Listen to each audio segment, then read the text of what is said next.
Hello, my name is Ben Friedman here from the Beniverse, and today, in honor of the new movie releases in the fall, I decided let's go backwards. Let's talk about not only recapping the summer movies of 2022, let's also look forward and talk 2022 fall movies.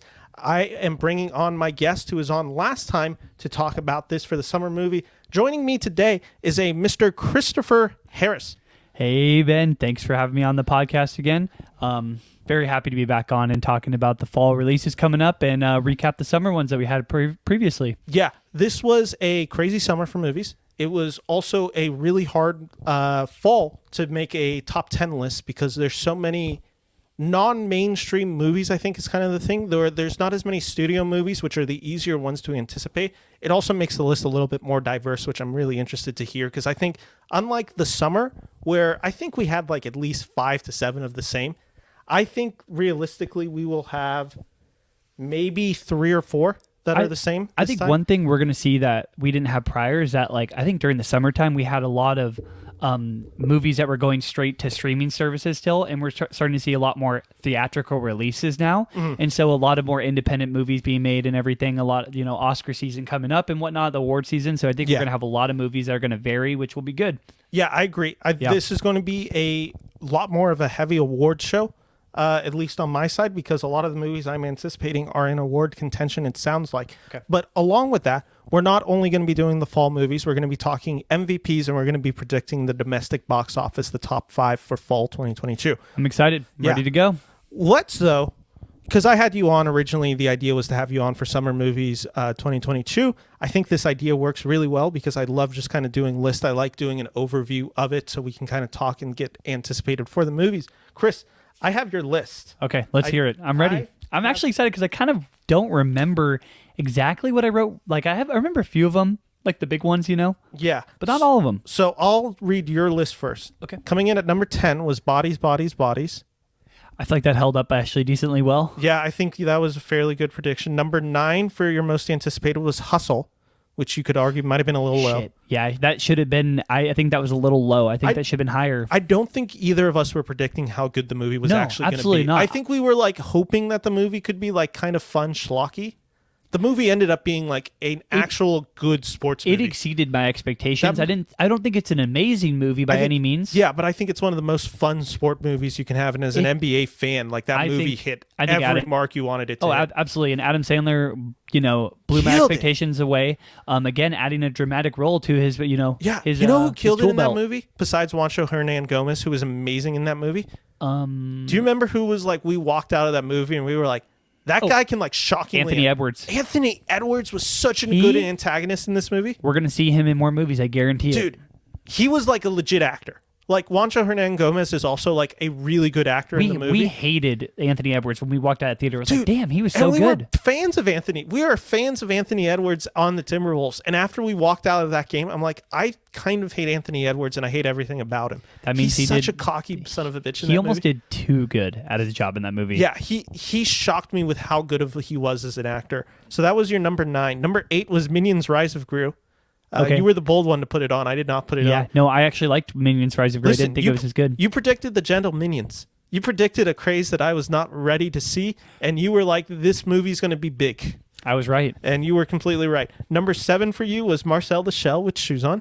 See, I enjoyed that movie. I know that you were not a fan of it. Listen, I wonder if it did well. Did it do okay at the box office? I think it did pretty decent. Because it was like very limited release, huh? Yeah, and like critically it did really well. If you're going by like more of just like how this film did financially and critically, you're definitely in the green on that one. Okay, cool. Still in the green. You're still pretty good. You don't have any real misses. Bodies, Bodies, Bodies was really successful. Okay. Hustle was really popular for next 6? Is that the next one? Number 6 was definitely one that was very divisive. And if I recall, did not have a great box office. It's Men, which I actually just downloaded to watch. So I never ended up watching Men. It didn't have a long theatrical release. And also, if I remember correctly, critics had very mixed reviews on it. Very divisive. And I think you either really enjoyed it and you thought it was very, it was very well directed, or you really did not like it. Yeah. You walked out of the movie saying, I hated the direction of that. Yeah, no, that's kind of what I heard about it. I haven't seen it still. I've been waiting to see it.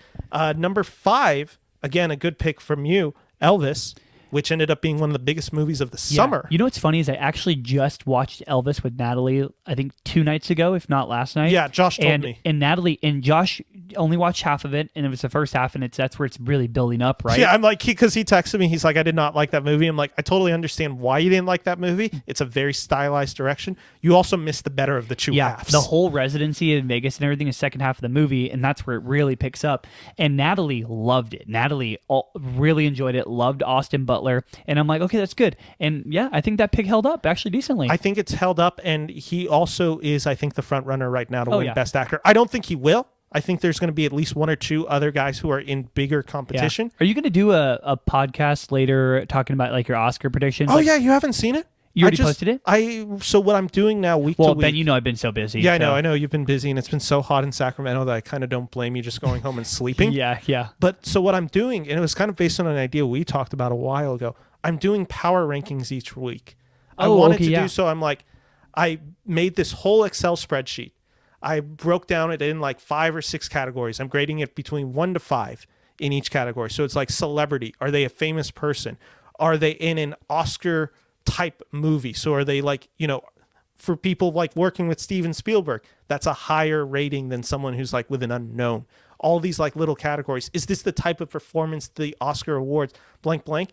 I then calculate the average, and then that's how I do my power rankings. So I've been doing that each week. Did you come? So I remember us very briefly talking about that. I feel like that's a really good idea, and it really helps you like have a really good basis of what movies you think will do really good overall. I like it in every category. Here was my logic with it too, because when I was trying to come up with the inception of the idea, right, I was like, I will not see a majority of these movies until November, December, because that's when they're going to get released for the general public. I don't get to go to the film festivals. I don't get to see these movies early as some of my other peers get to.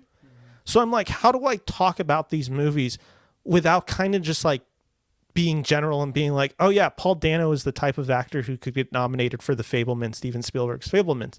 And then I'm like, let's kind of bring a little bit more math into it. Let's look at more of the context of what the Oscars means and what film history has suggested wins a best actor or actress or director, picture, whatever it is.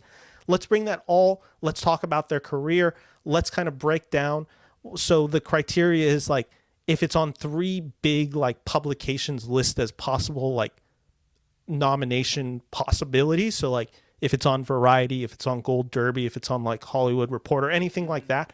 If there's enough, I'm reading that the name appears enough, I put them on the list. So I think it needs to get on there 3 times from like one of the major publications. I go through it, I do the numbers, I get an average, and then I kind of give my power ranking. And that also allows me, as the year continues, I can look kind of further into it and say, movie came out. Because so the big issue is some of these movies haven't even debuted. No one's seen the movie yet. So like if one of the movies is terrible, like tomorrow the Fabelmans premieres, which is Steven Spielberg's new movie, if that movie's That's terrible. That's the one that Paul Dano is starring in it? Yeah. He's one of the stars in that movie. If that movie's terrible, that probably takes out Paul Dano from the race. But right now, he's one of my front runners. I think he is my front runner to win Best Supporting Actor. So that's how I'm kind of doing it. So I figured it's kind of a fun way, and it gives it a little bit more of an objective opinion, because otherwise I'm just going like, who I like as an actor? Not Miles Teller. Timothy Chalamet is a good actor. He could get nominated. Well, duh. But like, how else?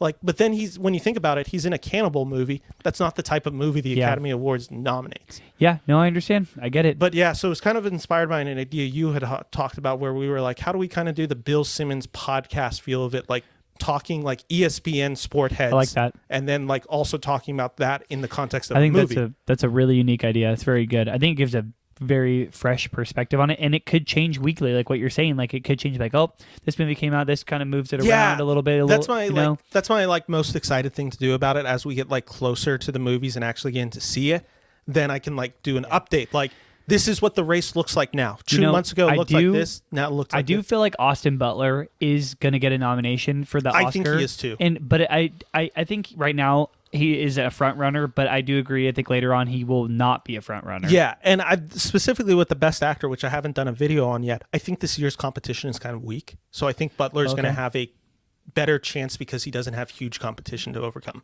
Okay, interesting. But so let's go back. So you had number 5, Elvis. Here's your kind of first miss. And it's not even fully a miss because I'm sure this film ended up being successful. It's Lightyear at number 4. Yeah, I hated Lightyear. Dude, I did not like it there at all. was no way to predict that this movie was going to be No. as bad as it was going to be. Very- I didn't very hate upsetting. the movie, but I thought it was fine. That's kind of how I walked out of the movie. I'm like, it's a 2.5 out of 4. It doesn't do anything completely horrible. It also doesn't reinvent the box in any interesting way. No, not at all. The thing is that for me is that I really anticipated it because I wanted when they announced it, I wanted a Buzz Lightyear like story. I wanted we that. thought the idea was so awesome. The bring in trailer the new was fantastic. Sci-fi like franchise, I loved it. and it didn't deliver that at all. Not at all. When you walk out of a movie and the cat is the best part of the movie, an animatronic cat, that is like very telling. When the comedy is the best part of the sci-fi movie, it's a little bit of a problem, definitely in that context. And it's like, again, everything's kind of apt in that movie. Yep. Chris Evans is good enough in the role. Taika Waititi is funny enough. Keke Palmer's fine. Like, it's all just a bunch of middle. There's nothing really to like go into further with it. It's just like, yeah, it's a paycheck movie for kind of everyone involved.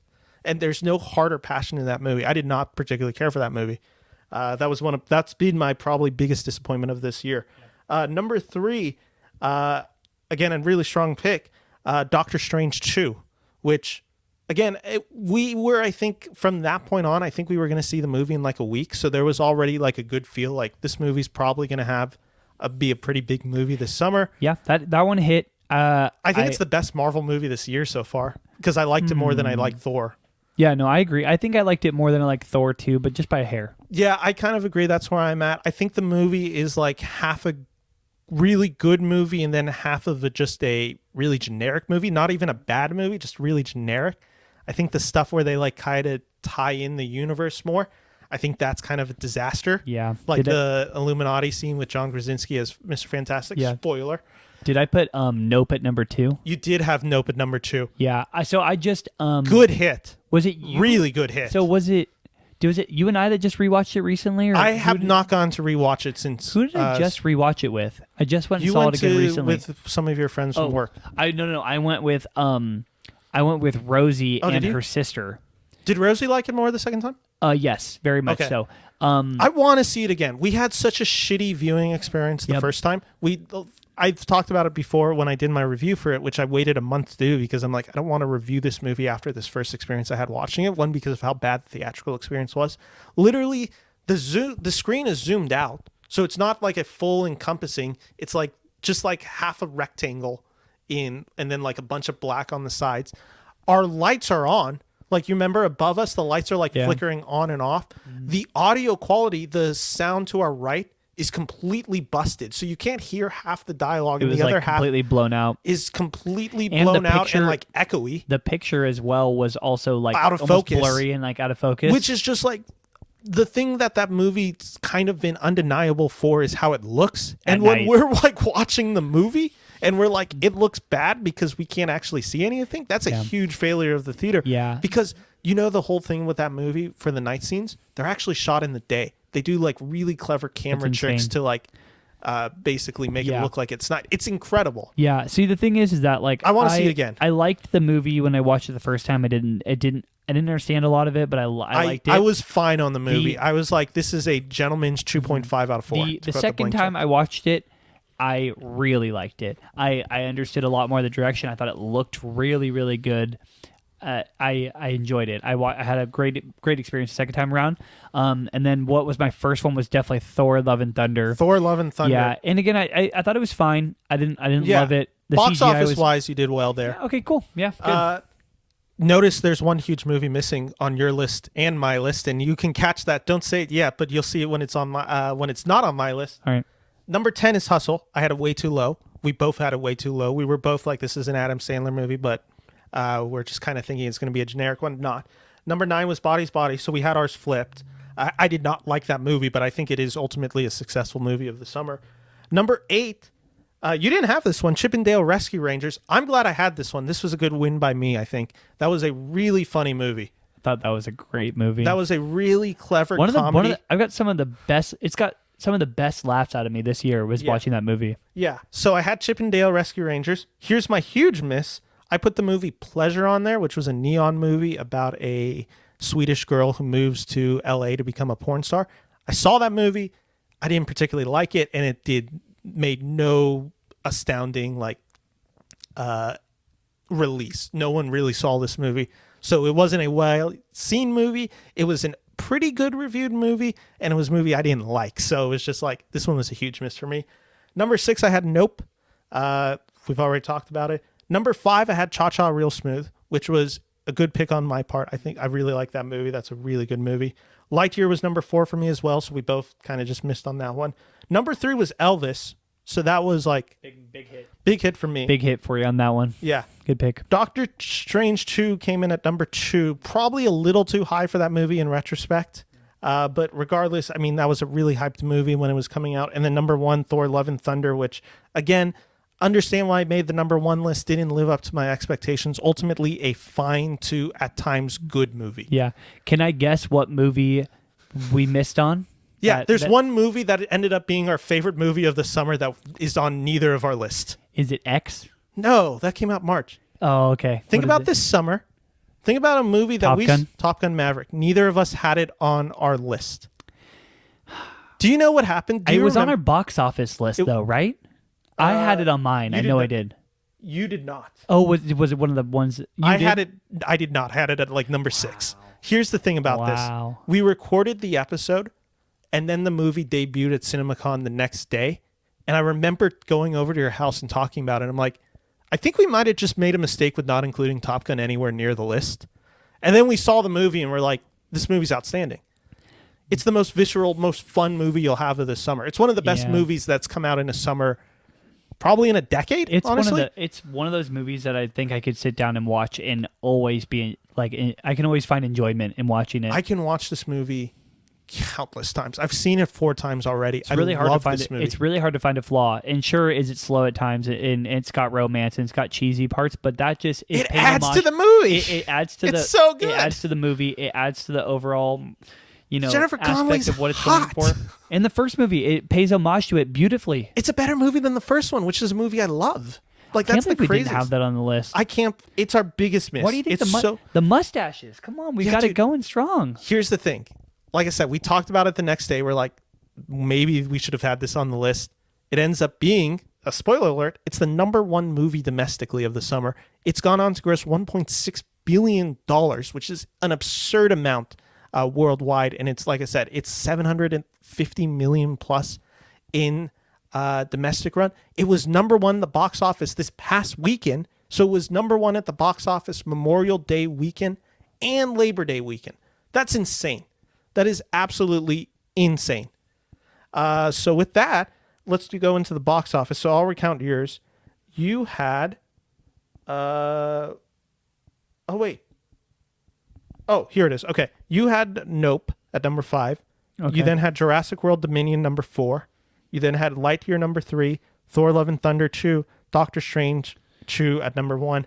I had at number 5 Lightyear, 4 Minions, 3 Thor Love and Thunder, 2 Jurassic World Dominion, and 1 Doctor Strange. The list ended up being number 1 Top Gun Maverick with $700 million, so we both missed that completely. Wow. It went completely over us. Wow. Number 2 ends up being Doctor Strange, so we both had, that was both our number 1, so it ended up being the second biggest movie.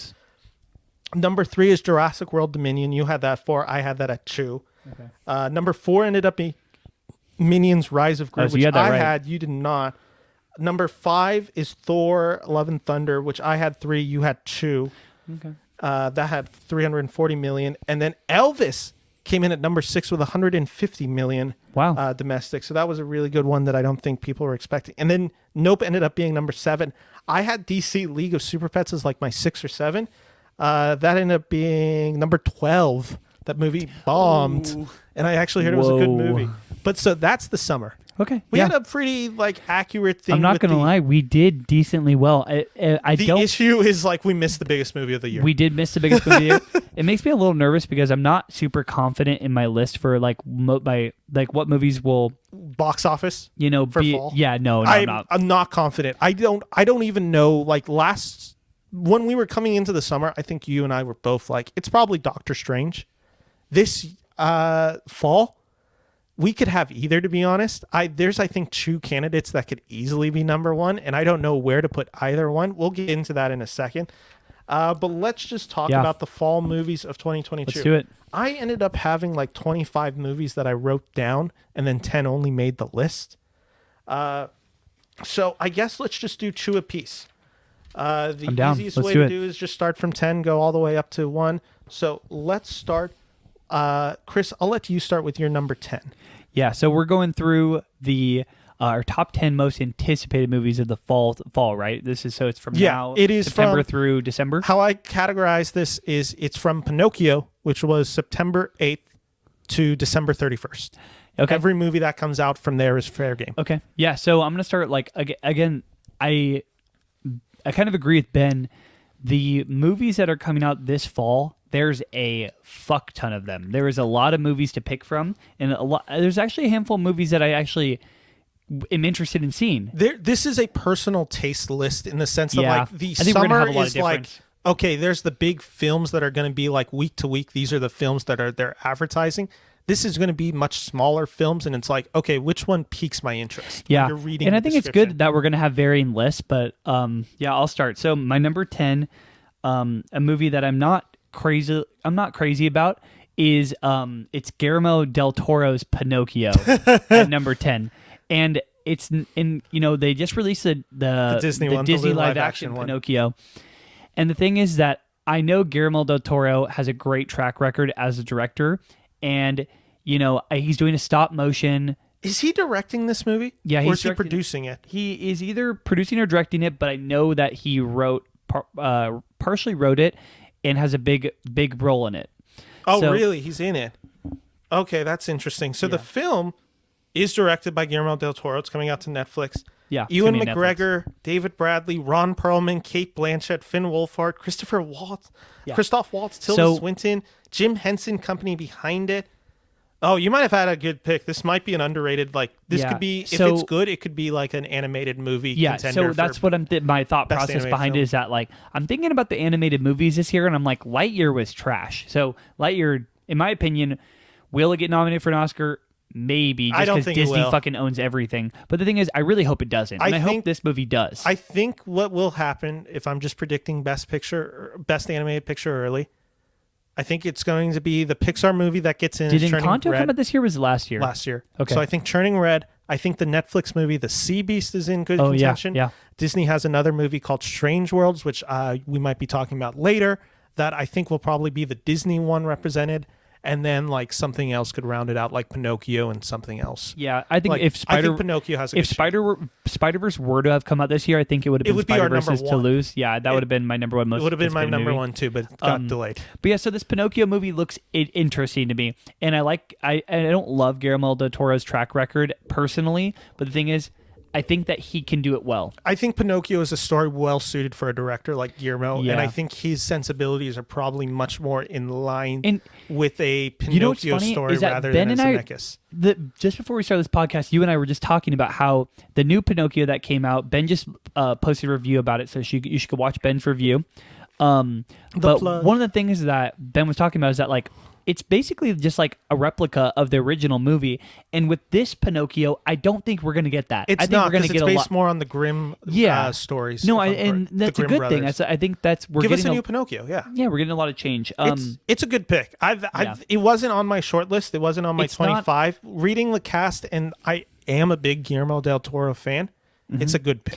So arguably that's a my really 10. good pick. I'm not super big on it, but I think it will be a movie I'm interested in seeing. Yeah, I agree. If the movie's good, it could be a really good movie. So number 9 is a movie I just saw the trailer for today, and I thought it was a who's the guy that directed Fantastic Mr. Fox again? What's his name? Wes Anderson. Yeah, so I thought it was a Wes Anderson movie. Oh, wait, no, I don't have a guess. I thought it was a Wes Anderson movie, but I guess it's not. Can I guess? Yeah. See How They Run? Yeah. Okay. Yeah. And so the thing is, I watched the trailer and it said Fox Searchlight, and I'm like, this is a Wes Anderson movie. Mm-hmm. And I watched it, and I'm like, okay, it's got Sam Rockwell, it's got Saoirse Ronan, and I'm like, okay, wait, this is filmed exactly like it. And I looked it up, I'm like, oh my god, is it not Wes Anderson?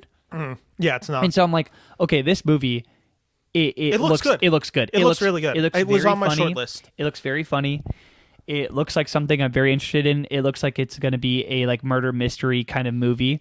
And it already caught my attention, so I put that at my number 9. That's a good pick. That was on my short list. That was, if it were going in it was definitely in the top 15. I saw the trailer. I'm pretty excited for that. See that movie. I think Sam Rockwell is an underrated actor right now. I think he doesn't get enough love for his roles. Agreed. He's a really good actor. Okay, so number 10 for me is, and let's just say we have had no commonality so far. Number 10 is a movie called Bones and All. This is a film. Oopsie.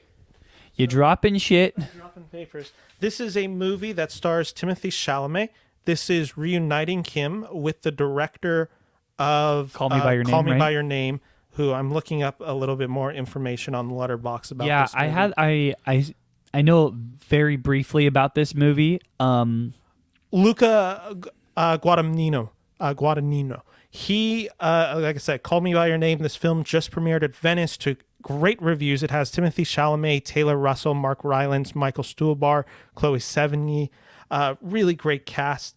This is a wild premise. Abandoned by her mother, a young woman named Marianne embarks on a 1,000-mile odyssey through the backroads of America where she meets Lee, a disenfranchised drifter. However, despite the best efforts, all roads lead back to the terrifying past, and the pair takes a final stand to determine whether their love can survive the otherness. This movie is a cannibalist movie. This is a cannibalist love story, as it's been described. It's been getting rave reviews out of Venice. This film, if you know anything about this director who did Suspiria, I believe in 2019, this guy knows how to do gore. And from my understanding, there's a lot of gore in this movie. It's a really effective, a really haunting, a really psychological film directed by a really good filmmaker starring one of the best actors under 30 right now, who kind of just like, he can't be bad in a movie. He's in bad movies, but he himself is kind of incapable of giving a bad performance. Yeah, even in was it Don't Look Up that he was in? Yes. Yeah, I didn't like that movie. Yeah, I didn't like the movie either, but he's I good thought in the fine. movie. I think it's not bad. So that's my number 10. It is going to be a wild, controversial movie just based on the subject matter, but it's also a movie that I don't think Hollywood makes enough of. It is going to be something edgy. It's going to make people uncomfortable. People will hate this movie, and I can't wait. Coming in at number 9, I don't think you'll have this one. I have The Whale, which is an A24 film directed by Darren Aronofsky, who has done films such as The Wrestler, Requiem for a Dream, most recently Mother with Jennifer Lawrence. Director, I'm kind of hit or miss on. I like some of his films. I don't like others of them. He's not always my particular cup of tea. However, there's one big reason that I'm really into this movie. This is Brendan Fraser's return to movies, basically in like over a decade.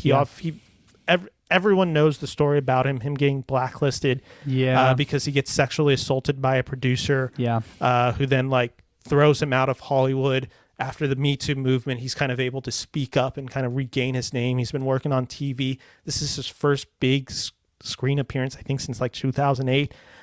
This film premiered at Venice on, right? Yeah, September 4th. I saw all the panel for it and everything, and he seemed so moved by just the direction of this movie that Darren wanted to go with it. Yeah, and he looks so happy to be back. Oh my god, I know. And he looks, the pictures that they released from this movie, I haven't seen anything really about it. He looks insane in the movie. Like, wow, it's insane how he transformed into the character. The movie, for anyone who does not know, it stars Brendan Fraser and Safdie Sink, who is from Stranger Things. It is about a 600-pound middle-aged Charlie, a reclusive English teacher who attempts to reconnect with his estranged teenage daughter for one last chance at redemption. Again, this film will come out in theaters December 9th. It is an A24 film. This is, by all accounts, A24's biggest push this year for the acting category. They are trying to push Fraser for the best actor. I've heard this performance is really emotionally moving. Yeah, so I think the other movie from A24 that I think is going to still make a really big run. Everything Everywhere. Is Everything Everywhere. I think that's their two big movies. Yeah, I think the acting in that movie is so far on top for A24. Yeah. This movie, I would agree, though, could make a push for that. I think this has the narrative behind it with Brendan Fraser being back. This has just the love story. I mean, this is a guy who you can just tell people are excited to have him back in movies. I think this is all working in favor for this movie to be really emotionally resonant, really powerful, and kind of just a great return for an actor who got thrown out of Hollywood for unfair reasons. So that's my number 9. I like that pick. I thought about that one too. I had it a little higher. The movie premise itself, I'm not particularly excited to have the discourse around this movie that will surround this movie ultimately, and I've already been hearing it. And the premise itself isn't necessarily my cup of tea. It's more for the fact of he's in this movie. I want to see this movie and support an actor that I've always loved. So that's my number 9. Chris, what are your number 8 and 7? Yeah, so I'll go through these a little bit quicker. My number 8 is this movie called White Noise. I have it. Let's punt it because I have it higher. Okay, sure. So we'll talk about that one. We'll talk about that one later. Do you want to just go to your number 8 then? No, let's do your number 7. Okay, with number 7, you might have this a little bit higher. I'm not really big on this movie, but it is a movie I'm interested in seeing. It's Black Adam. It's not on my list. Yeah, so I have Black Adam on here. Ben knows a lot more about this movie than I do. I just know Dwayne "The Rock" Johnson stars in it, and it's a DC superhero movie. And the trailer I really, really liked. And that's all it needed to do. I'm kind of shocked how good the trailer is. Me too. The trailer looks good. The thing is that the DC. Did DC make the what's the big movie that was Idris Elba was in it and Idris Elba and John Cena? Oh, the Suicide Squad. That was DC, right? Yeah. That movie I fucking loved. I absolutely loved that movie, and that was the last movie from DC that I was like, okay, maybe they're starting to get on the right track with their movies. I think that's their last movie they made. No, the Batman. The Batman. Yeah, was the so last DC. there you go. Even better. Their track record has been really good. Black Adam has gotten a ton of publicity. They've really been pushing this movie. Dwayne wants this to hit big. Yeah, and it could not, but I'm interested in it. I'm anticipating it to be actually decent, pretty good. I thought about it. This is not a character I particularly care about, but I'm curious to see what The Rock has cooking.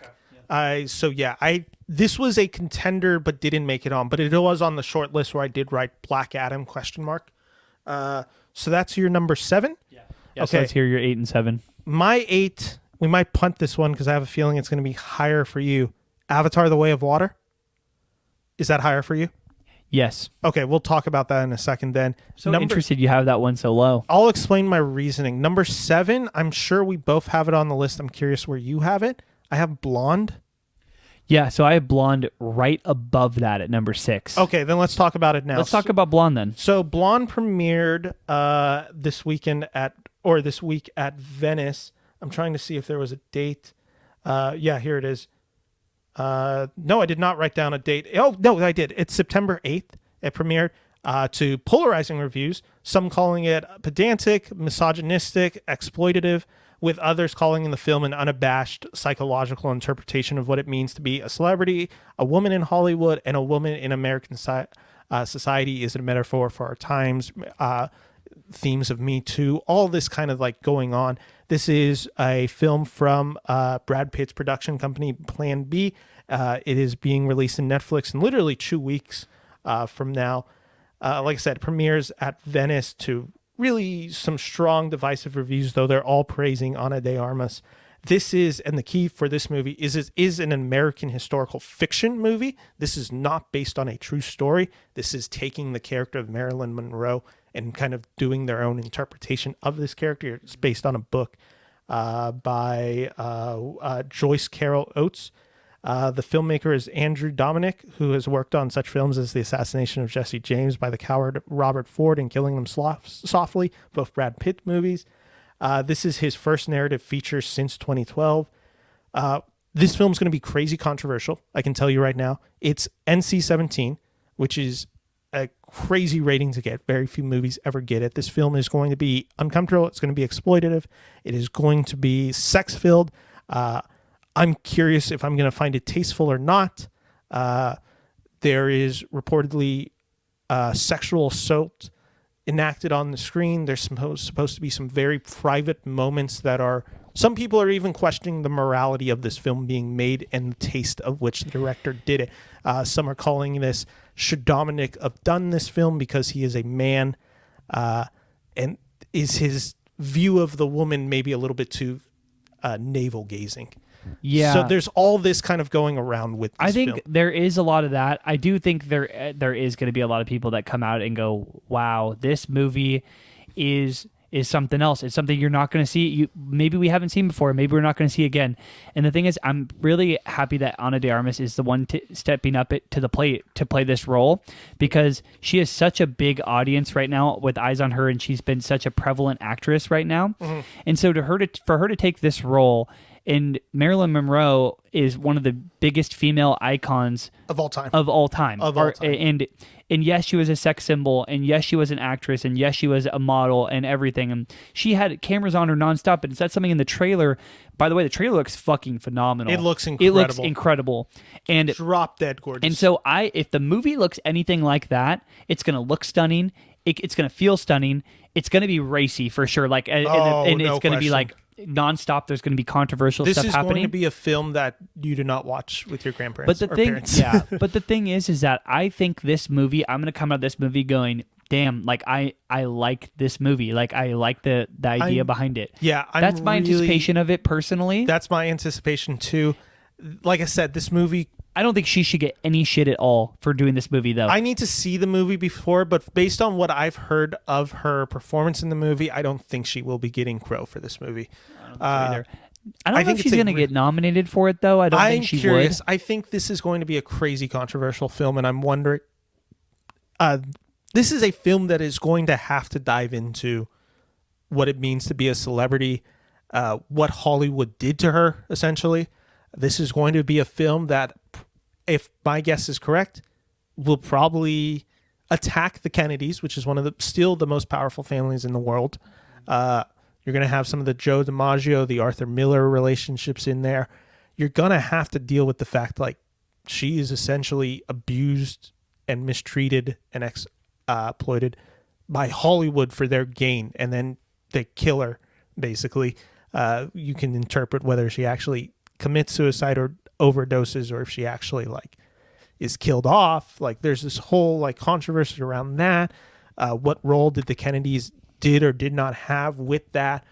All of this, what did she know and didn't know? It's just so much of it. And if this film can tackle some of that mystique of Marilyn while also making it a very human performance, I think this film has a real good chance to be special. So that was my number 7, and that was your number 6. Yep, that's so what's correct. your number 5?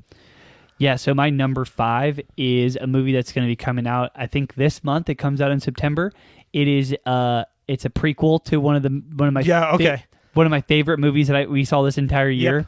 I know exactly what you're Do you have this on your list too? I did not, but I knew one of the reasons, again, it was on the short list. I knew you'd have it on your list. Okay, yeah, that's fair. So I'm like, it's my number 11, but I'll talk about another movie that I didn't think you'd have on your list. I put this in the middle of the pack. I put Pearl. It is Mia Goth. It's Mia Goth. Ty West reprising her role from X. And the thing is that like the X, Ben and I walked out of that movie going, it's A24. One of the best horror films. It's one of the best horror slasher films I've seen this year. Extremely original, even though it's technically not something. It's not original. Not particularly original. It's not original, but like, the way it was filmed and the way it was portrayed it's is such a very good original. throwback to 1970s slasher. Absolutely, and Mia Goth reprising, not reprising, it's the younger version of the killer from the first absolutely. movie. And the thing is, Mia Goth was absolutely phenomenal. Stunning in that first stole movie. Stole the movie. She played multiple roles in that first movie, right? Yeah, she plays the killer, which is the grandma, and the main porn star. Yeah, and I've seen the early reviews that have come out of this movie, and they say... They're saying it's better than the first. Yeah, they say it's better than X, and so I could have had this movie higher on my list because Ben knows I'm a big horror fan. Yeah. No, dude, this movie's crazy to me because... One, we didn't know this movie was coming out until X happens because it's the post-credits scene. Yep, we exactly. left. Remember? Because we're like, there's no post-credits scene. Yeah. Like, there's nothing. Let's like walk out. And then apparently, I texted you and I'm like, there was a post-credits scene and it's apparently a trailer for a movie that comes out in like 5 months. And the thing is, right after they wrapped up filming X, they immediately started filming this movie. Like immediately afterwards. I think it was a back-to-back production. And I'm like, damn, they're committed. They had direction from the beginning. They knew exactly what they were going to do. Big year for Ty West. Big year if this film hits as big as it is. I think it's going to hit big. We have to go see this for sure. We have to go see it along with another film that it's not on my list, but Barbarian is another one that we really want to see now. Yeah, I think we're going to go see that this weekend. I don't know when this will come out, but hearing some crazy good reviews about that movie. Yeah. So that was your number 5. Yeah, what'd you put at 5? So I'm on my 6 right now. Let's hear your 6 then. Yeah, go my for it. 6. This is a personal pick. I know the movie's supposedly not very good. This film also premiered at Venice to much controversy last weekend. There has been so much buzz about this movie. There has been so much gossip about this movie. I've been eating it all up. I've been talking to multiple of our friends about it, specifically our female friends. This film has been controversy since the day Olivia Wilde was handed her divorce papers on stage at CinemaCon. And did Harry Styles spit on Chris Pine? I don't think he did. I don't think he did either. But damn, it does look like it. It does look like he did. It does look like he spit. Why is Harry Styles apparently just ignoring Olivia Wilde on the red carpet? Miss Flo, the Shia LaBeouf comments. I'm of course talking about Don't Worry, Darling. I had this one on my list too. Did you? Absolutely. Where is it for you? It's right above Pearl. It's at 4. Okay. So we had to, again, very close together. This is your 6. I'll let you kind of talk about it. Yeah, okay. So by all accounts from Venice, this movie was not particularly good. This movie sounds like it was kind of a miss. That's so interesting to me because didn't it get a pretty good standing ovation at... Yeah. But they just do that just because? They kind of just do it because everyone's there. Of course, it's the famous story. Have you heard about the standing ovation controversy? I have. Florence Pugh walks out. Yep, I've heard. Amazing queen behavior there. Yep. Yeah, I mean, there's been so much about this film. Apparently, the script is just a mess. Can Harry Styles act? Has been like a big question mark regarding this film. The only praise I've really consistently heard is the below the line, like the cinematography, score, editing. Like that's all really good. Which I guess also kind of extends to the direction. But I mean, and Florence Pugh, that's like the only true positives of this movie. This isn't a movie that I think will be anywhere near my top 10 list by the end of this year. I am living for every controversy around this film. I am living for all the drama and gossip. Your girlfriend and I are going to be doing a podcast where I don't even think we're going to review the movie Don't Worry, Darling. We're just going to look back at the 6 months of controversy surrounding this movie. It's something that I don't think personally, since I've been engulfed in cinema and movies, have even seen before. Like something to this. I've never seen it to this extent recently. Like you'd hear about these behind the scenes stories back in like the 70s and 80s where it wasn't being publicized. I've never quite heard of it in the social media age to this extent. This is like this is crazy. The big thing is like Olivia Wilde, while it does sound like she has had a lot of fault in this movie, let's also not forget this is basically the behavior of 50 to 90% of all male directors in Hollywood. So, I mean, sleeping around with your main co-star, that's not a particularly shocking thing to do. And being like rude to cast members, again, that's a very Hollywood thing to do. So is she getting a little bit of unfair blame on this movie? Maybe a little bit, but again, I'm living for every second of this drama.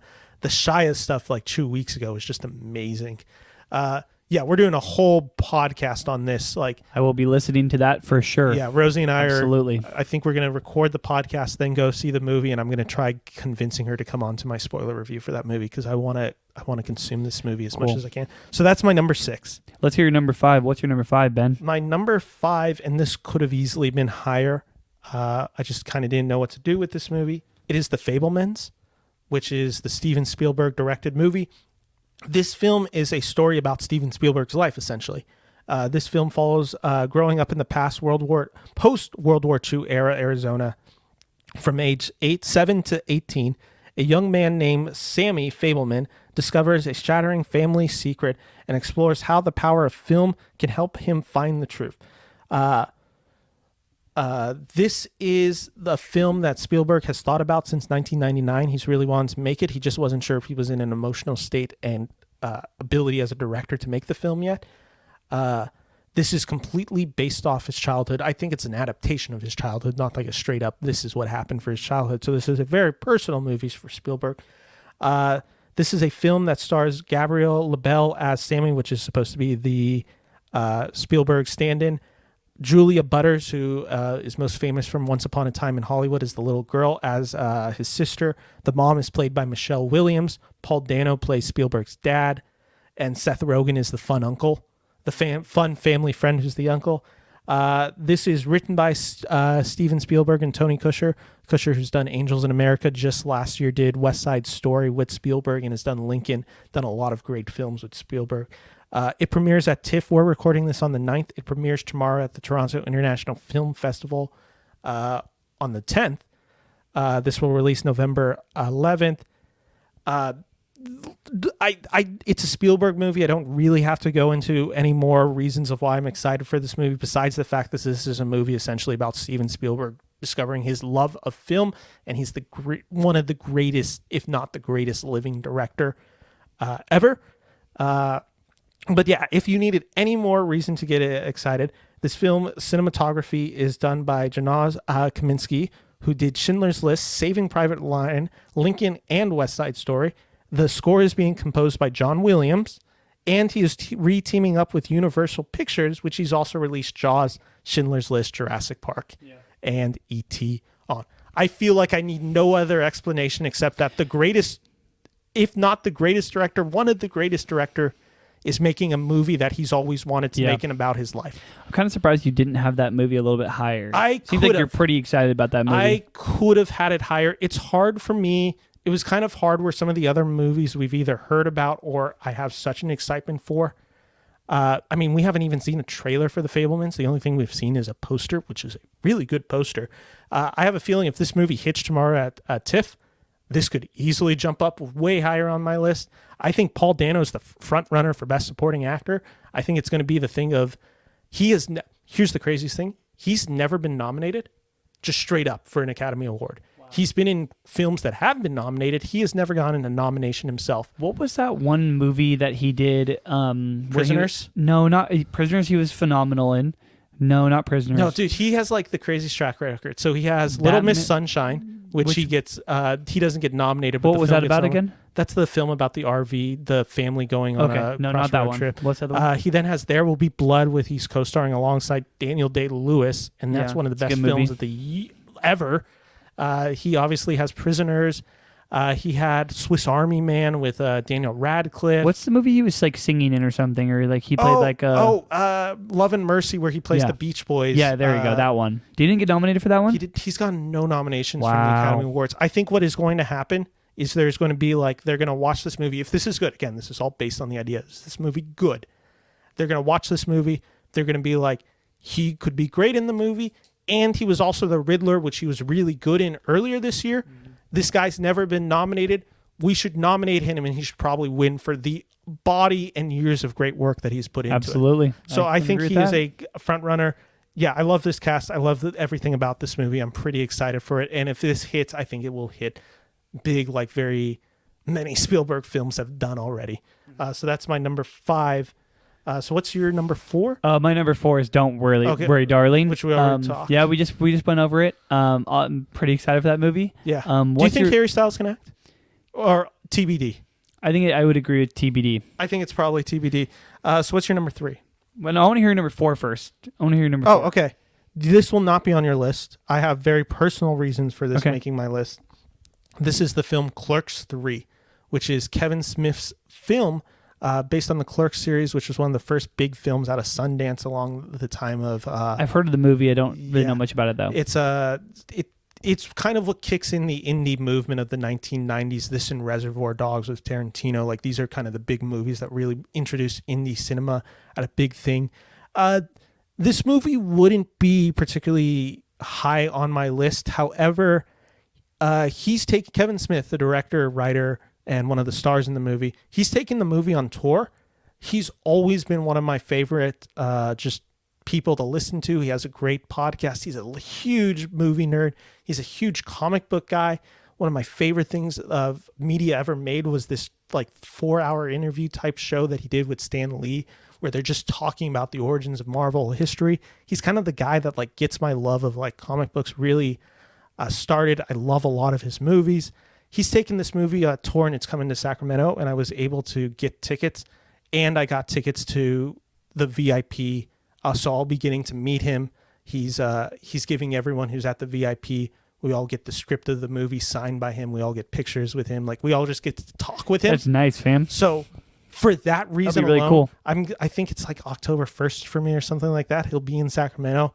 Like, I'm really excited just for that experience. So maybe while the movie itself isn't necessarily as high for me, the whole thing around this movie is so exciting for me. And I've also, the reviews for the film just came out. They're very good. And this is a very personal film for Kevin Smith. For those who don't know, he had a heart attack. I want to say 2018 or 2019.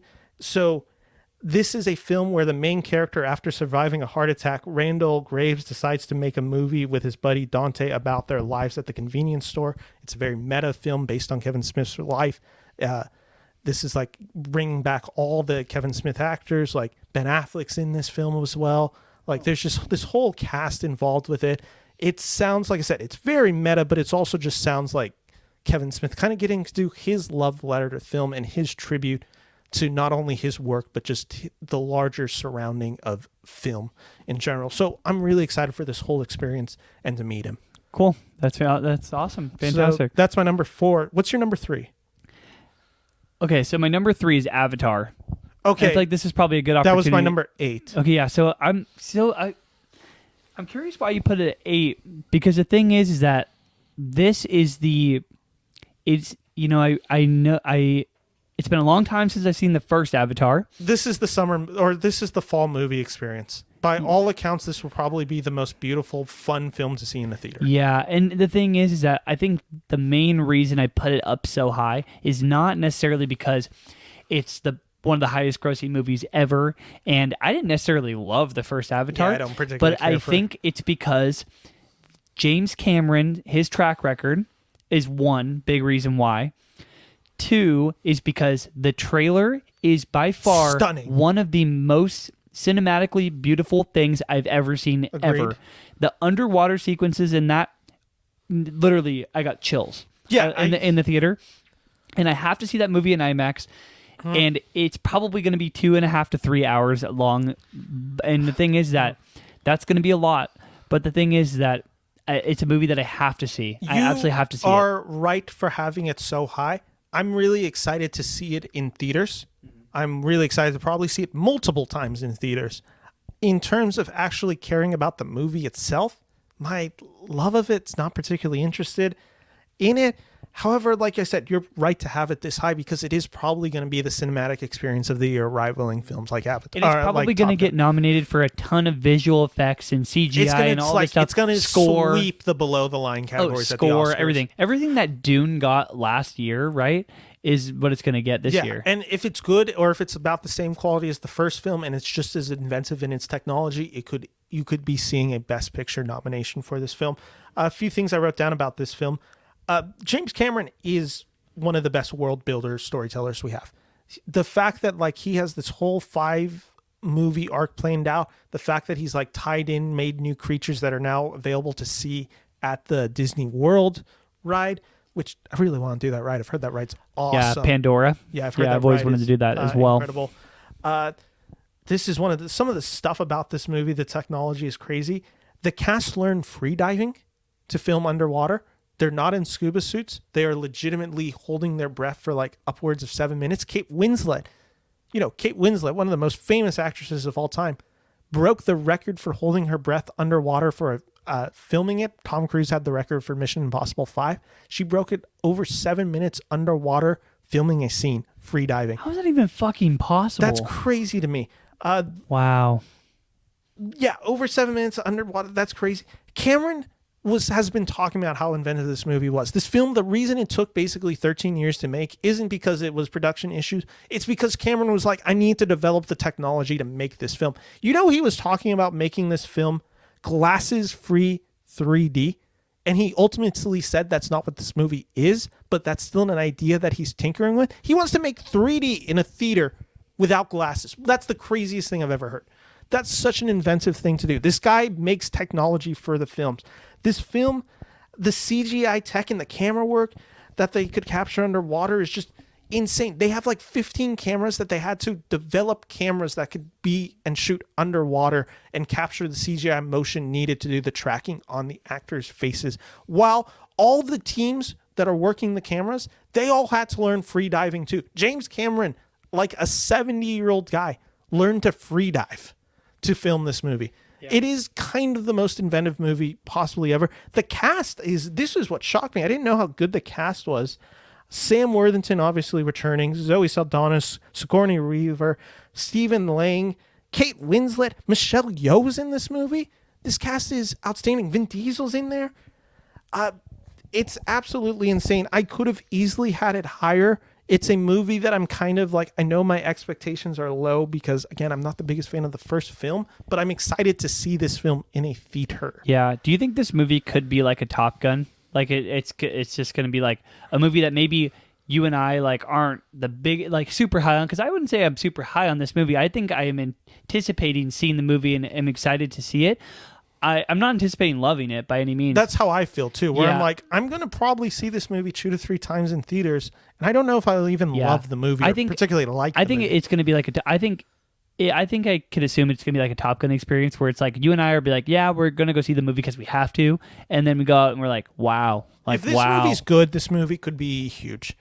Just straight up. I think this film has a lot of its working in its favor. Again, I had it so low because I'm not anticipating anything else besides the theatrical experience of it. It's not like I have a love relationship with the first movie. But yeah, this film could be big, and it's probably good that it made it this high on your list. So that was your number 3? Yeah, that was my number 3. Okay, so then let's do our 2 and our 1, and let's just do Chew. Did you already say number 3? Oh, no, I have not actually. Yeah, so I'll say my number 3, and then I'll do my 2 which I'm sure is in your 1 or 2 maybe, and then we'll do one apiece to our tops. Sure, go for it. Number 3, do you have this on your list? If you have it 1 or 2, just tell me to punt. Black Panther Wakanda Forever? Is that your 2? Yes. Okay, let's talk about it now. Sure. Black Panther Wakanda Forever. I didn't have really any notes for this movie. This is probably the most challenging film outside of Avatar this year to come out in theaters. Obviously, everyone knows about this film. There is a lot that this film has to contend with. The fact that their star died before this movie really got off the ground. They had to rework the movie without Chadwick Boseman. This is a movie that didn't get any footage shown until recently at San Diego Comic-Con.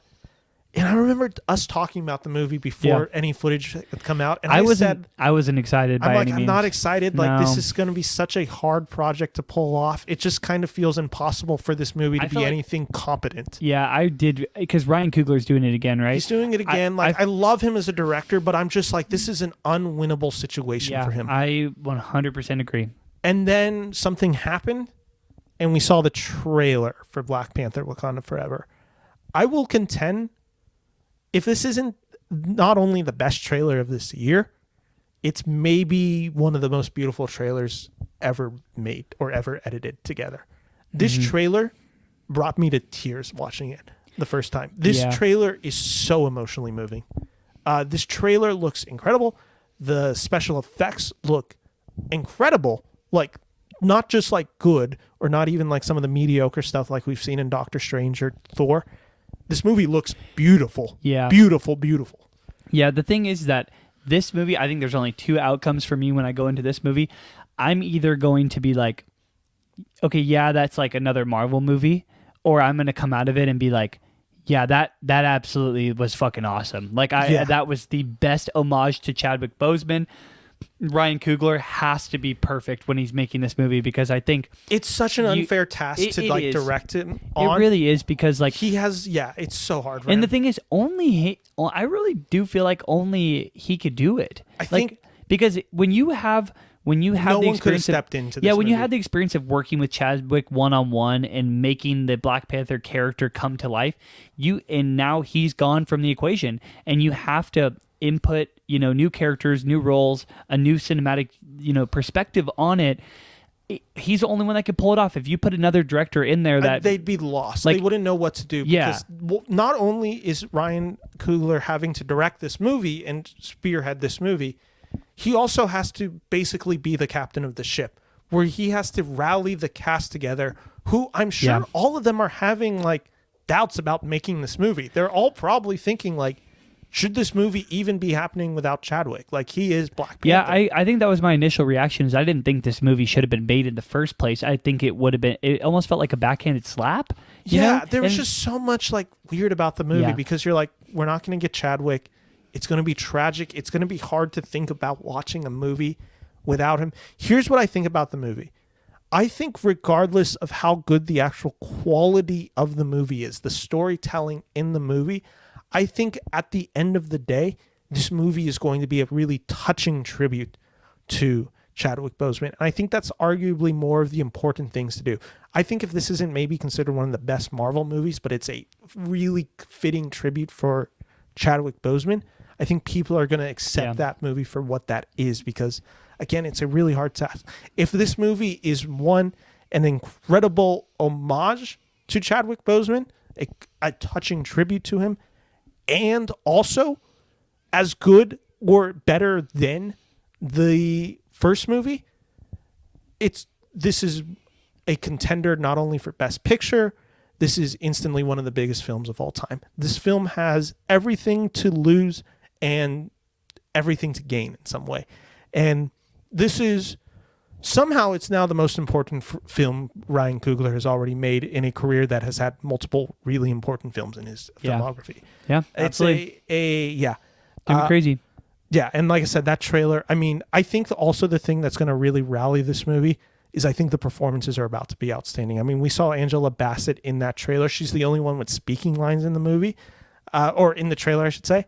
And she has the line where she's like, I've lost everything. Have I not given it all to this kingdom? Mm-hmm. That's that's the line. And like I said in the trailer, that's the one that just broke me because that's a mother talking about the loss of her son. Mm-hmm. Then it cuts to the Chadwick Boseman. Like, it's an incredible trailer. I think we're going to experience every type of emotion watching this movie. Here's the thing again. Even if this movie's bad, I have a feeling I will be crying minimum 2 to 3 times. Like, just straight up. I think like there's going to be some form of a tribute to Chadwick Boseman throughout the film, and I have a feeling there's going to be, if not a funeral scene, something akin to that. And I have a feeling it's going to be probably the hardest I cry this year. So that is my number 3. So that was my number 2. So now you have to do your number 2. Is it what movie I think I punted earlier? What movie did you punt earlier? White Noise. Okay, yeah, that's my number 2. Okay, so we cool. have the same number 1 then. Yeah, we do have the saying same number 1. White Noise. Let's talk about it. Yeah, I had a feeling you'd put this on your list. I had this at number 2 for a few huge reasons. But so for anyone who does not know what White Noise is, did you watch the trailer for this movie, by the way? I am so excited for this movie. And the thing is it's that made by one of your favorite filmmakers. Yep, Yeah. it is. And also he made one of my favorite movies that a couple years ago. Yeah, with Marriage Story. Absolutely loved Marriage Story. I thought it should have won Best Picture. It's made by, or it stars maybe my favorite working actor now. That's exactly what I was with going to say. Adam Driver. That's why I put this on the list. Not necessarily because of the director, not necessarily because of the trailer. It's because it's an Adam Driver movie. Adam Driver is probably one of my favorite working actors right now. Yeah. And I could have put this higher. I probably should have put this higher than 8. Here's why I put it so high. So for anyone who does not know White Noise, again, this is directed by Noah Baumbach. This film also had its premiere at Venice to a little bit of a tepid response. There's people who are loving this film. There's people who are kind of lost by this movie. This is a very satirical film in nature. This is based on the book White Noise by Don DeLillo, which is a 1985 satirical film. It kind of encompasses the Reagan administration, the fear of nuclear holocaust, all of this going on. And now Noah Baumbach, from my understanding, is kind of reworking it, where I believe it's set in modern day. Don't quote me on that, but I believe it is set in modern day. So maybe a little bit of an allegory to the COVID pandemic of the 2020. But anyway, this film stars Adam Driver, Greta Gerwig, who I've heard is drop dead fantastic in this movie. This film follows a family that attempts to deal with everyday conflicts while grappling with a chemical spill, forcing the characters to deal with their own mortality. Again, premiered at Venice, will be out November in theaters and then December for Netflix, based on the satirical novel that is well regarded. It's kind of a film that was kind of considered unadaptable, so I'm really curious to see it. Netflix gave Noah Baumbach $140 million to make this movie. That alone made it so high for my list, because this is an auteur filmmaker getting basically a blank check. The idea of like, You make the film you want to. We're not going to hold your hand. We're giving you $140 million plus to just make a film, and you go for it. He gets some of the biggest stars. Greta Gerwig, his wife, is in this film. Obviously, Adam Driver, who he worked with closely on Marriage Story. For all of this alone, I'm just like, I really want to see what this movie has in store for us, because I know nothing. I've never read the book. I watched the trailer. That's all I'm really probably going to consume. I've heard the tepid response, which actually kind of gets me more excited, because it's like, okay, this feels like a movie that people are either going to love or they're going to dislike. And if I'm on the love side, I could see this movie being one of my favorite films. I'm not as high as Baumbach as you are. I liked Marriage Story. I didn't love it necessarily, but he is such a talented filmmaker. Yeah, I thought, and I know this is a complete 180 from Marriage Story, this movie that that's about to come out, but I thought Marriage Story, I thought it was phenomenal in every way possible. I thought the score in that movie was absolutely phenomenal. I don't know who's doing the score in this movie. I don't know, but I'm sure it's gonna be. I'm sure it's gonna be great. I'm sure it's gonna be a great movie. It's a movie I want to see in theaters. The thing is, Adam Driver, I recently watched him do an interview at the Hollywood Reporters Roundtable from like a year or two ago. Oh, is that the one where is Driver's there? Isn't Jamie Foxx is on it? Is Sandler there? Sandler's on it. Sandler's there. It was the year that Uncut Gems came out. It was the year of Marriage Story, 2019, 2020. Yeah, so it's Sandler, it's Tom Hanks, De Niro, Shia LaBeouf, De Niro for The Irishman.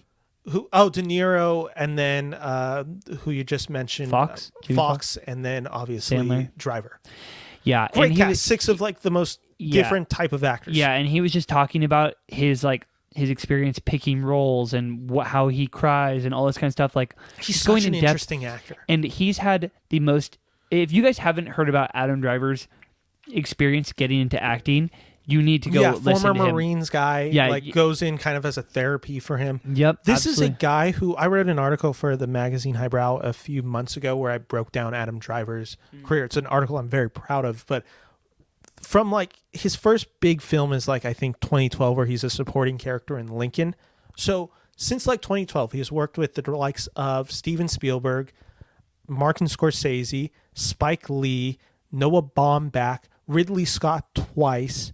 Other directors that I'm missing. Oh, obviously Rian Johnson. Yeah, he's then obviously in the Star Wars films.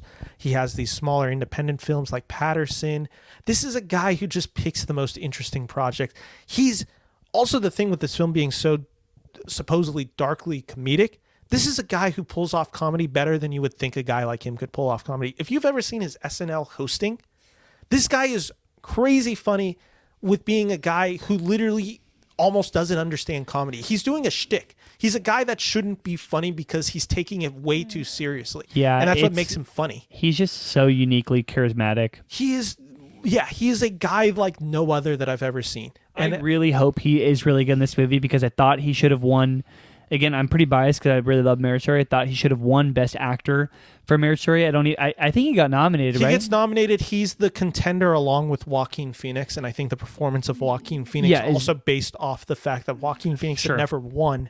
No, I think agree. it just went in the favor of him. Sure, I'd agree. I would maybe, if you're breaking it down by scene, Driver does some pretty incredible stuff in that movie. And I also think like the movie to me that he should have won for was actually Black Klansman. Great. That is phenomenal, bro. He was amazing. Incredible performance. And that is a film full of incredible performances. Obviously the guy from John David Washington, but I meant Topher Grace from the That 70s Show, who plays the leader of the Ku Klux Klan. Great. Like the performances all throughout are great, and Adam Driver is like kind of like the most interesting character in a way, because he's the character that John David Washington is like talking like, you're Jewish, you have skin in the game. As much as you don't want to accept this because you're white, they hate you as well. I really want to get Rosie to watch that movie. I love that movie. That's probably, if Spider-Verse did not come out that same year, it'd probably be my favorite movie of 2018. That and Avengers Infinity War, I also obviously really love. Great movie. Yeah, that's my number 2. One thing I also did want to mention with Noah Baumbach before we moved on to what I'm sure is both of our number ones, the thing that is so impressive about Baumbach, and it's been a thing with Meyerowitz stories, it's now a thing with Marriage Story, and it looks like to be a thing based on the story synopsis for White Noise. he is a guy that does relationships maybe better than any other director. He just is able to capture like human emotion and how people interact with each other and how they hurt the people that they love and how they love through pain.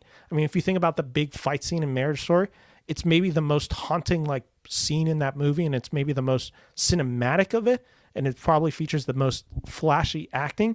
But that is just a guy who understands this is how two people need to interact with each other to make it feel real. And it's a pretty amazing like ability to direct actors in that way.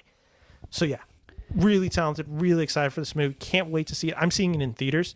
If there is any opportunity to see it on Netflix, I want to see it on the biggest screen possible. No, I'd agree. So that means our number one is the same, right? Absolutely. Yeah, so we both picked, if I am correct, we both picked Bros with Billy Eichner, the romantic gay comedy. Right?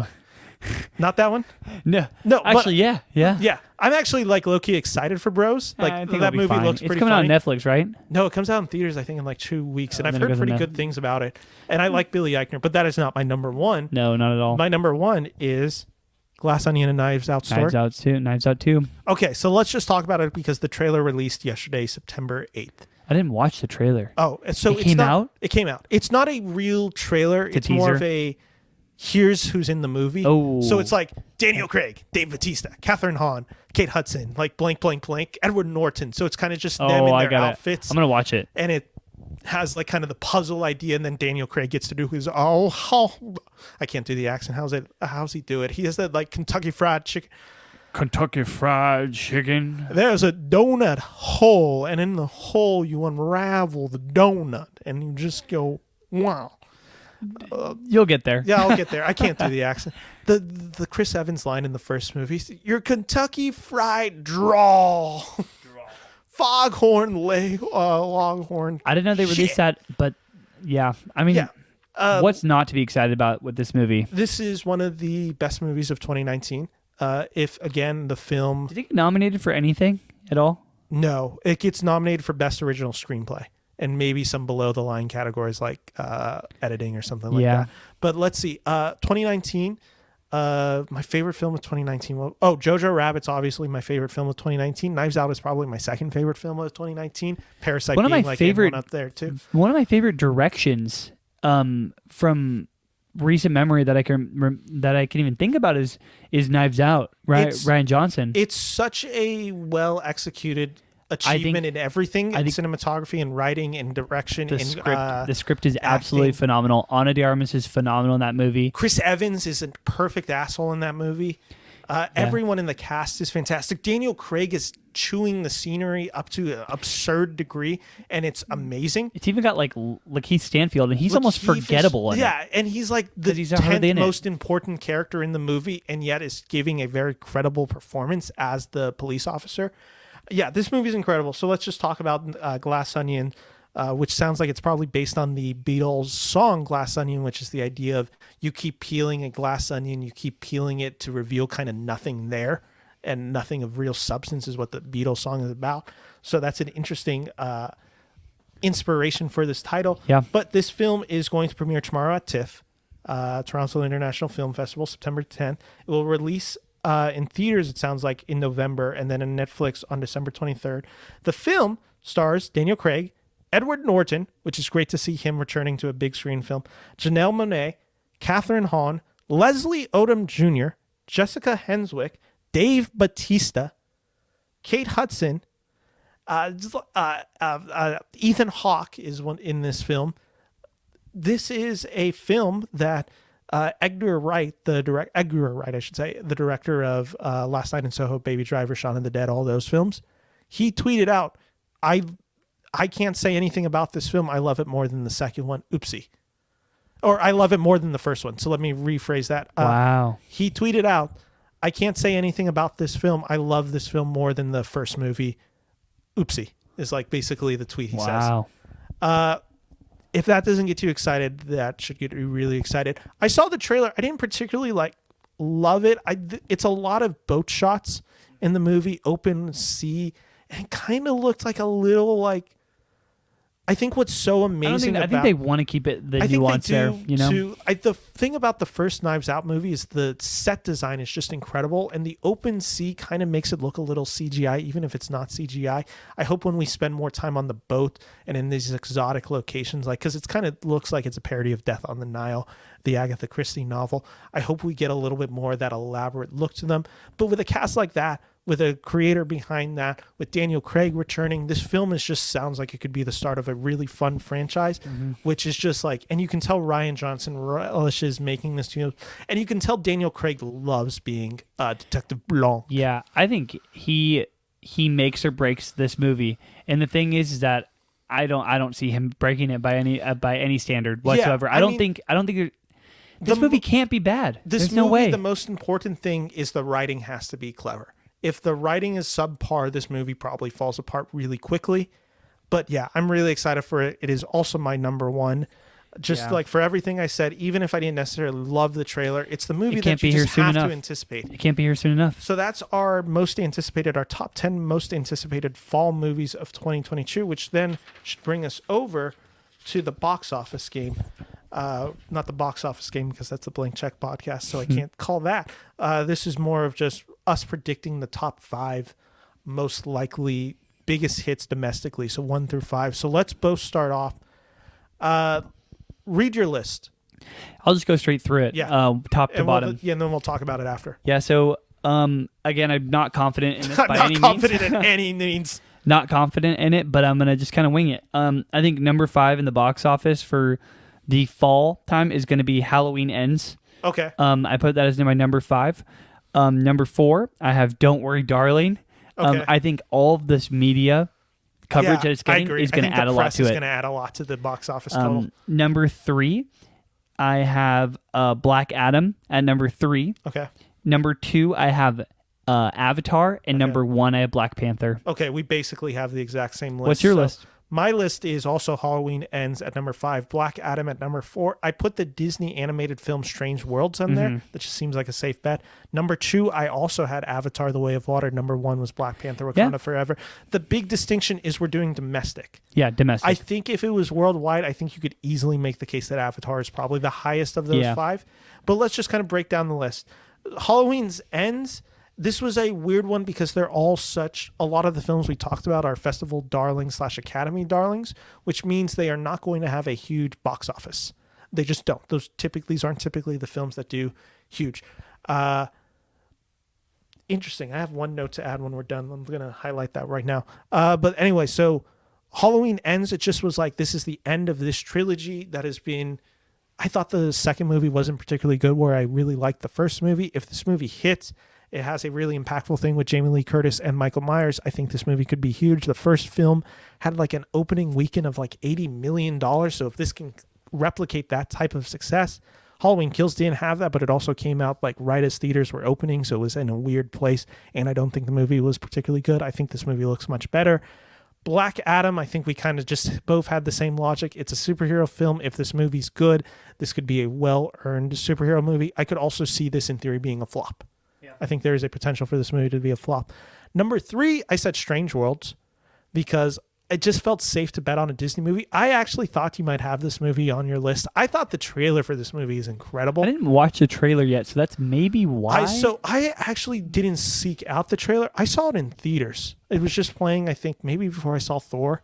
The trailer looked incredible. It's kind of this like 1930s throwback adventure. It has like kind of the radio feel where it's the big broad voices like this talking over. Jake Gyllenhaal's in the movie as one of the voices. Maybe I have seen it then. I'll have to go back and rewatch it. I think that trailer looks good, and I think it's an animated Disney movie. It's a safe bet to have domestically being high. Avatar: The Way of Water and Black Panther, I think we both had the same logic. I think Black Panther could do better domestically. I think Avatar has a bit longer legs worldwide. If one of the movies is good, if one of the movies is bad, that might determine what it falls on and off. Let's talk, though. Oh, and you mentioned your Don't Worry, Darling. I really wanted to put it on there. I just didn't know how big a film was going to open. You do have the logic, though, of Harry Styles fans. Oh, my God. Yeah, I know. They're going to be huge. He has a cult fan base right now. He has a fan base that will go out and see anything he does. I think it kind of propelled Eternals to a big opening weekend box office wise and he's not in the film. He has a post-credit scene in that movie. You know what's funny is that trivia this week they asked about they said what two actors so the main two people, Harry Styles and Patton Oswalt. And no, Harry Styles and Florence Pugh. Oh, I thought you were talking about Eternals. Were in superhero movies recently or Marvel movies, and they're like, what movies were they in? And they were like, okay, well, Harry Styles was in post credit for Eternals. Yeah. And then was Florence Pugh in one of Black Widow? Yeah, Black She's Widow. the There you sister go. in Black Widow and in Hawkeye. Okay, so let's talk though about films that we didn't have on the list because like I said, I had 25. There was a few that I thought for sure you would have on here. So I'll just blow through some big ones. Go for it. A lot of these are movies that are festival darlings that I've heard good things about, but I haven't seen yet. Armageddon Time, which stars Jeremy Strong from Succession, Anthony Hopkins, Anne Hathaway. I've heard it's a really good, basically, exploration of how America came to be in the 21st century. It's an exploration of families as old as times in the 1930s New York, including some of the Trump members. That was one of them. Strange Worlds, as I already said, she said it is a Harvey Weinstein drama where they're exploring the journalist who who found out the story of Harvey Weinstein and reported it in 2017. That stars Kate Mulligan, which is a director I'm a big fan of. Women Talking, which premiered at, I believe it was at Telluride this past weekend, film about a group of women who are, I believe, in like Plymouth times, so like the 1600s. They all come together. They're all being sexually assaulted by men in the village. I think specifically one man, and they all kind of come together. How do they come forward? That one is a film with an amazing cast, including some of the most famous actresses working right now: Frances McDormand, Rooney Mara, Jessie Buckley. Just like, I mean, it's literally a cast of like 10 people that is all just huge A-list actresses. Let's see. I mentioned Bros. You had See How They Run. Disenchanted is a movie I'm actually low-key excited for. I'm a huge Amy Adams fan, and I love the first Enchanted. This is the one. I didn't include it because I didn't actually think the movie was going to come out. And then the next day, they like showed stills from this movie. And I'm like, okay, I already have my list, but I'm sure Chris is going to have it. So I didn't even bother putting it on my list because I'm like, we'll talk about it when Chris talks about it. Babylon. Yeah, so I didn't think the movie was coming out this year. I thought it might have be coming out in January. Yeah, but did they just release something about it? They released photos from the movie. So they released stills of Brad Pitt, Margot Robbie, Tobey Maguire as Charlie Chaplin. Yeah. It is coming out this year. Wow. Yeah. So that's why I didn't put it on originally, because I had a few movies that I was looking at. Would be my number one most anticipated movie if it were on my list. But yeah, I am excited for that movie. Very much so. I'm so stoked for anything Damien Chazelle. Yeah, this is a movie that, for those who don't know the premise, because there hasn't been much advertised about this movie yet, Babylon is the movie of 1920s to 1930s Hollywood, the transition from basically silent film to talkies. And it has Tobey Maguire's playing Charlie Chaplin. Mm-hmm. It has Margot Robbie looking incredible in this film, just from the stills. Like, you can just see like the energy. It's got a lot of jazz in it again. Brad everything. Pitt. Like, it's this type of movie.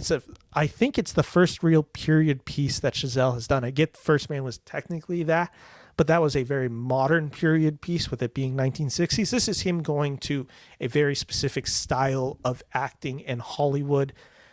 Yeah, I mean, this film could be incredible. It almost feels like this guy's due for a miss, but I mean, maybe you would argue First Man was kind of the miss because it didn't really make any noise with the Academy. But yeah, that's my number one. So you think that would have been your number one had you like agreed that the movie was coming out? Absolutely. That was the thing with me. I had a few movies because there's a movie called Disappointment Boulevard, which is another A24 film directed by Ari Aster, who I believe Ari Aster is the director of Hereditary and Midsummer. Yeah, that sounds right. This movie's currently clocking in at 3.5 hours. It stars Joaquin Phoenix. there was just enough for that movie. But again, it was the issue of like, okay, is this movie actually coming out this year? So that's where I didn't put it on, and that's why I didn't put Babylon on. But then E-Weekly, I believe, ran their cover on Babylon. So I'm like, damn, I should have put it on. Again, I didn't put it on because I'm like, you'll have it on. But apparently not. Yeah, no, I didn't know it was coming out this year. Yeah. I couldn't find anything on it. But with that all said, that's the show. Christopher. Wait, don't we have one more thing? The MVP? Oh, thank you for reminding me. Last I thing. didn't have that. I forgot to talk about that. Do you want me to do mine? Yeah, so let me break down what the MVP Yeah, is. It's I can do probably mine. pretty self-explanatory. We took, I believe, 3 to 5 names and said 3 names. and we ranked them based on, at the end of the fall movie season, who do we think could be the MVP winners? This could be the studios, this could be an actor, this could be a director, this could be a cinematographer. Basically anything in Hollywood is an open position. Who basically wins the fall movie season? We both had 3 names. Go with your number 3. Yeah, so my third MVP of the fall time is Netflix, just in general. I think Yeah, damn, that's a really good So- one. I didn't have that. Netflix has so many movies coming out, most notably Blonde being the big one that's going to be coming out here in a few weeks. I mean, on our list, I know on mine, Glass Onion, White Noise, White Noise, yeah, is another one I have down. Blonde too. is done by them. Like that's I think 3 on my I think list already. Pinocchio too from Guillermo del Toro is also going is onto Netflix. Glass Onion is. Did I mention Glass Onion? I don't remember. Yeah, you did. Okay, but yeah, that's like 3 or 4 movies minimum. Yeah, so I was like, damn, Netflix. It could have a lot of hits this fall time, and Netflix is like in a time now where there's a lot of the studios doing non-theatrical releases and just going straight to streaming services. I think they need hits. They need Blonde. They need White Noise. They need Pinocchio. All these ones to be really big movies that land for them. They might have some of the most splashy movies Yeah. this year, especially with Glass Onion, White Noise, and Blonde being out, which 2 of them, regardless, with White Noise and Blonde, are going to be films that are largely talked about in film discussion. So that was the that was like my runner up. Okay. I'll do my 3. Third in MVP voting. My third, the reason I put it so low is because I kind of refuse fundamentally to put them this high, but it is Disney. Disney has had a kind of a tough year this year. They've had really bad stories about them this year with the CGI issues, with them not paying their CGI artists, with the CGI in most of their films and TV shows just being honestly terrible. Like, in quite honesty, they've had a lot of controversy with the Disney Plus not hitting particularly well, them kind of just rushing out production after production, not spending time. The new CEO has had so much trouble. Rumors of him like kind of stripping Feige of his power. They've had so many mismanaged things that could have been so easily avoided. She-Hulk would be literally a better show if they finished the CGI on the show. She-Hulk fucking sucks. Yeah, dude. If they Have you watched it all? I haven't watched it all, but I can tell you at the very least, what would make the show Terrible. better is if the CGI actually looked good. Like, spend money on your damn TV shows. You have all the money in the world. So spend it on there and at least make sure it's visually interesting. Yeah, it's so dumb. Yeah, but so they've had that. They had the Thor issues. They've had the Doctor Strange kind of not underperforming. It performed very well, but just like maybe critically and fan praise.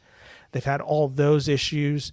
Lightyear not really hitting how they wanted to. However, this fall, they have Black Panther. They have Avatar 2. They have Strange Worlds, arguably 3 of the biggest movies this fall. Any one of those, if they hit successfully, could be a Best Picture or Best Animated Feature. They just have a lot playing in their favor, and they're probably both, I think we both probably safely agree, Black Panther and Avatar are going to be the 2 highest domestic films of the fall. Yeah, So absolutely. they're going to make a lot of money. So it's hard to kind of, if you're ranking success based on that, if these films are good and they make a lot of money, that's hard to not call them an MVP. Yeah, absolutely. Number 2. Yeah, so this one is kind of interchangeable with my third one. I put James Cameron as the runner-up to MVP, solely because of Avatar, of course. I just expect it to be a spectacle of a movie, and making a high anticipation that he's going to be a runner-up to MVP for the fall time. Yeah. But could you imagine if Avatar is Hits. everything If that it hits everything like ever the wanted? first Avatar movie, or God, like somehow imagine bigger than the first Avatar movie. I mean, James Cameron has already solidified his lexicon Yeah, in Hollywood, I- but this film, yeah, you're right. It's a huge bet for him, and this could be payoff big. Yeah, I don't think I really need to elaborate more on No, you that, don't. but like he could have been my number one. He could have been the MVP. He could have been. I had Cameron and interestingly enough, Ryan Coogler both as my 4, where it was the idea of like if either one of these movies hits Yeah. in a really impactful way. I'll just say straight up right now, my prediction: if Black Panther: Wakanda Forever is anywhere near as good or even somehow better than the first film, Ryan Coogler will not only see a Best Picture nomination, you will be seeing him in the Best Director race. Oh, I'm sure. Unquestionably. Absolutely. He will be in that race, but I didn't have either of them, so they were both 4. My number 2 is an actress who, despite everything that has happened with the controversy around this film, she has come out glowing. She has become just the internet darling. People love her, and she's in another film this year called The Menu, which is, from my understanding, getting very good reviews. It's Florence Pugh. She is the only one who is coming out positive in all this Don't Worry. That's a lie. Chris Pine and Gemma Chan have come out fairly positive in the Don't Worry, Darling discourse. But yeah, I just think everything's kind of working in her way. This has made her a bigger celebrity, and it's made her a more well-loved celebrity. And everything she's been doing, responding to this, has been pitch perfect. Her walking out as the conference is going on, as the interviews are going on at Venice, and she's not there, and she's getting off the plane with a Chardonnay and in that purple outfit. Absolutely incredible. Just incredible work from her stylist. Just brilliant stuff. Florence Pugh is my number 2. Very cool. And then who's your number 1? I'm really curious who your number 1 is. Yeah, so my number 1 is kind of broad, but it's women in cinema in general. Oh, that's a good one. And so the reason Lot of I big went with that, movies for there's I think this is going to be the fall. This is the rise of women in cinema, but for the fall season, pun intended. I could just go down the list: Black Panther 2, Blonde, Don't Worry, Darling with Florence Pugh. Don't Worry, Darling. Pearl is coming out, and it stars Mia Goth. I mean, there's She Said, which is the Harvey Weinstein one. Yeah, which is Halloween Ends, which is Jamie Lee Curtis. Jamie Lee Curtis. Women Talking, which is a cast of 12. Margot Robbie's in Babylon. Yeah. I'm blanking on one of them, but the director of Women Talking, Sarah Polley, she's probably going to be nominated for her. Yeah. That's a really good broad and one. Olivia Wilde directed Don't Worry, Darling, even though she didn't really direct it, but you know what I mean. Yeah. It is good I just that think- a woman can make a film like her male counterparts and get away with sleazy behavior. That's good for the industry, actually. Yeah. But That's a good one. I just think that it is just, I think it's going to be all these amazing women that are in these movies are just going to be shining, and it's awesome to see that a ton of my top anticipated movies are centered around females in cinema, and I absolutely love it. I'm super excited for it. That's a really good It's really pick. cool. I don't think it's the MVP of the fall time is going to be women in cinema. That's a really good pick. I really like that pick. I Thank really you. appreciate that pick. There's so many incredible actresses coming out. I think this year, as I already kind of alluded to, I think the best actor race is really weak. And I think the best actress and best supporting actress are stacked. Women Talking alone has 12 people who I'm hearing all should be nominated, and they're all going to be a best supporting. And that's one film. I think it's going to be kind of a crazy year for that. My number 1, I alluded to this one earlier as well. I think this is the fall of Dano. I think this is the Paul Dano moment in the sun for him. I think this is his, as Bill Simmons calls it, the apex mountain. When is this guy kind of the most famous and most relevant in film? He had the Batman earlier this year. Huge reception for that film. He is going to be in the Fabelmans. If this hits tomorrow at TIFF, as I think this film very well could, I'm putting it right now, he is my safe money to bet on the best supporting actor race. If you are in Vegas right now, you should go to one of the casino books that does the betting for Oscar movies. Put 100 down on Paul Dano. If you can, put it on nomination, because I think he's a sure lock. But if you want to even go crazier, put him on best supporting actor right now. He's my odds-on favorite. I think this is going to be the Sam Rockwell effect from a few years ago, where Sam Rockwell makes 3 billboards for Ebbing, Missouri, and everyone in the Academy is just like, how has this guy never been nominated? And how has this guy just delivered great work after great work and we've never recognized him? This we need to kind of reward and gather around him. And I think that narrative is going to be so powerful. I think Paul Dano is the undisputed like front runner for that race. And I think he's just going to have a huge year this year with the Batman and the Fabelmans. I really hope so. Yeah. That'd be awesome. So that's our podcast. Thank you, Chris, for joining me. We'll be. I'll have you back on, I'm sure, throughout the rest of this year. But we'll also come back in some way or form January to probably talk about maybe. I don't know if no one ever breaks down the spring movies. No, they not never spring. do. So maybe we'll do like the most anticipated of the year or something fun. Sure. We'll do something like that. Recap the fall. But thank you for joining me. My name is Ben Friedman here from the Beniverse. If you like this video, make sure to like and subscribe. Thank you for all the support to my most recent videos for my Pinocchio review.